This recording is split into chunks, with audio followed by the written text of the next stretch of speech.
안녕하세요 여러분, 잘 지내셨나요? 투자 초보 탈출을 위해서 꼭 알아야 할 투자의 모든 것, 투자주패 아나운서 신혜리입니다. 우리 지난 시간엔 경제 뉴스 제대로 보는 법, 주가지수와 시장 흐름에 대해서 살펴봤는데요. 요즘 주식시장은 좀 어떤가요? 모르시겠다고요?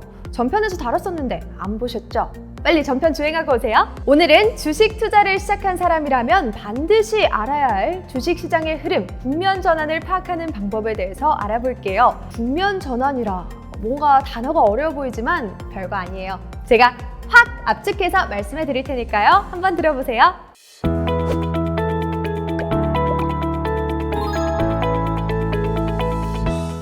무더운 여름이 지나가고 본격적으로 가을을 맞이하고 있는데요.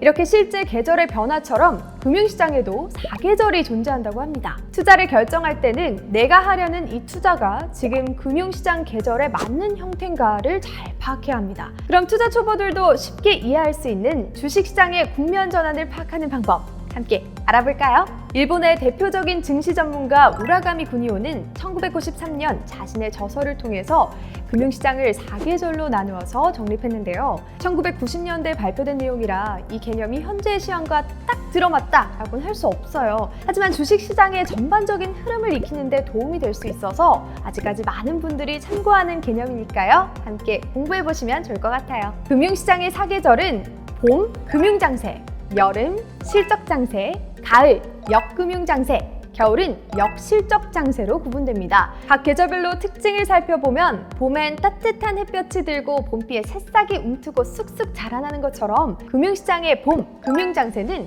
대규모 자금이 유입되고 이 자금력을 바탕으로 주가의 상승세가 시작되는 시기로 유동성 장세라고도 불립니다. 봄에는 유입된 대규모 자금이 주가를 밀어올려서 무차별적으로 주가가 상승하지만 여름에는 실적이 좋은 우량 기업이 주식시장을 주도합니다. 이걸 실적장세라고 부르는데요. 실적장세 전반에는 소재산업이 주목받고 후반에는 가공산업이 주도하며 전 업종에 걸친 순환 상승세가 나타납니다. 경기가 호황일 때 실적장세로 인한 인플레이션이 우려되면 정책당국은 금융 긴축에 나서게 되는데요. 이때 주식시장의 가을이 시작되게 됩니다. 주식시장의 가을은 금리가 상승하고 주가가 급락하는 역금융장세라고도 부릅니다. 이때는 주가의 불안을 느낀 외국인 투자자가 낙엽처럼 우수수 이탈하고 대부분 종목의 주가가 하락하는 현상을 볼 수 있답니다. 마지막으로 역실적 장세라고 불리는 겨울은요, 주가가 하락하는 국면을 뜻합니다. 투자자들의 투매 현상이 일어나고 부채 비율이 높은 기업이 파산하는 현상을 보이죠. 여러분, 그럼 지금 2021년은 4계절 중 어느 계절일까요? 지난 2월 10일 한국경제기사 유동성에서 실적장세로 새 사이클이 시작된다를 살펴보면 월가에서는 2021년이 바로 금융장세에서 실적장세로 넘어가는, 그러니까 봄에서 여름이 돼가는 시기라는 분석이 나왔었죠. 최근 우리의 상황을 살펴보면 글로벌 수요 증가에 따라서 수출을 중심으로 경제가 회복세에 들어섰고 백신 접종률의 증가 등으로 내수 경기 역시 점차 정상화돼가고 있는 상황입니다. 이렇게 2021년은 유동성과 실적 계산으로 상당 기간 긍정적일 걸로 보이지만 이런 시장이 지속되면 향후 밸류에이션 버블 등의 과열을 수반할 수 있기 때문에 파티를 잘 마치고 파티장을 빠져나올 시점을 잘 판단해야 할 걸로 보입니다. 자, 그럼 이제 오늘 배운 내용을 적용해서 경제 뉴스 같이 한번 읽어볼까요? 소재 에너지주로 대응해야. 경기 국면이 바뀔 때 증권업계에서는 글로벌 투자은행 메릴린치의 투자 시기 모형을 기초로 대응법을 제시하고 있습니다. 이 모형에 따르면요, 물가가 상승하는 국면에서는 가치주와 원자재 투자가, 또 물가가 안정되고 증시가 반등을 시도하는 국면에서는 채권 투자가 유망하다고 설명하고 있습니다. 물가 상승 없이 경기가 회복되는 국면에서는 성장주 투자를 권하고 있습니다. 전문가들은 지금은 포트폴리오에서 성장주 비중을 줄이고 가치주 비중을 늘릴 때라고 조언했는데요. 금리 상승기에 뛰어난 성과를 보였던 업종들이 대부분 가치주에 속하기 때문입니다. 하나금융투자에 따르면 지난 10년 중 미국 10년 만기 국채금리가 상승한 시기에는 은행, 에너지, 철강, 보험 업종의 주가가 코스피 지수 상승률을 뛰어넘었다고 합니다.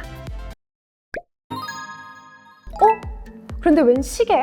우리 4계절로 배운 거 아니었나요? 하시겠지만 당황하지 마세요. 이 시계는 메릴 린치의 투자 시계로 사계절과 마찬가지로 경기 국면 전환 사이클을 파악하기 위한 시계로 생각해 주시면 돼요. 경기 국면이 바뀔 때 증권업계에서 대응법을 판단하는 기초 모형입니다. 전문가들이 전망한 2021년은 인플레이션에 따른 금리 상승이 주요 이슈였는데요.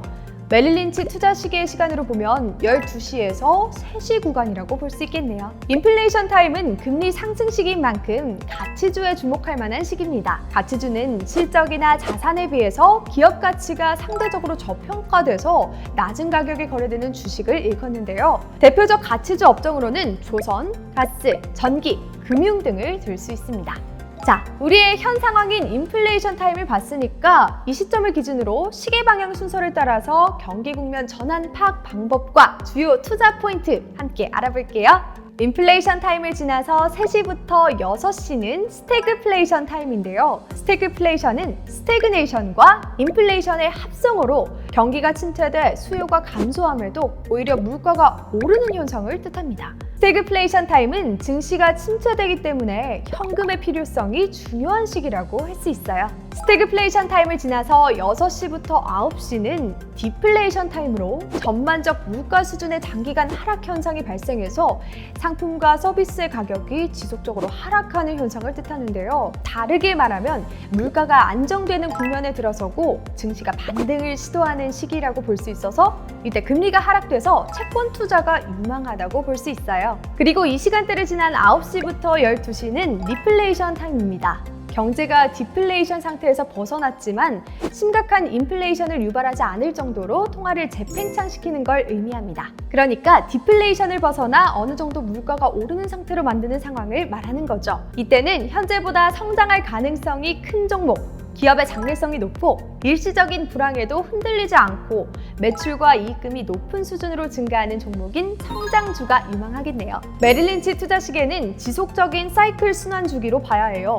2021년이 인플레이션 타임이라면 이후에는 스태그플레이션, 디플레이션, 리플레이션 타임이 온다는 내용을 잊지 마시고 각 시간별 유망 투자 종목을 참고해보세요. 오늘의 투자집 압축해 볼게요. 첫 번째, 본격적인 투자 전 금리와 주가 변화에 따른 주식시장의 흐름을 파악하라. 두 번째, 장세, 금융시장의 사이클에 맞는 종목을 찾고 관심 종목으로 눈여겨봐라. 세 번째, 현재뿐 아니라 이후를 대비할 수 있도록 주식시장의 사계절과 메릴 린치 투자 시계를 기억하라. 오늘 함께 알아본 주식시장의 국면 전환을 파악하는 방법 모두 꼭 잊지 마세요. 다음번에는 경제 뉴스 제대로 보는 법 세 번째 시간, 금융시장의 위기와 격변을 읽을 수 있는 금리 변동에 담긴 신호를 파악하는 방법에 대해서 함께 알아보는 시간 가져볼게요. 투자 고수가 되는 그날까지 우리 함께해요.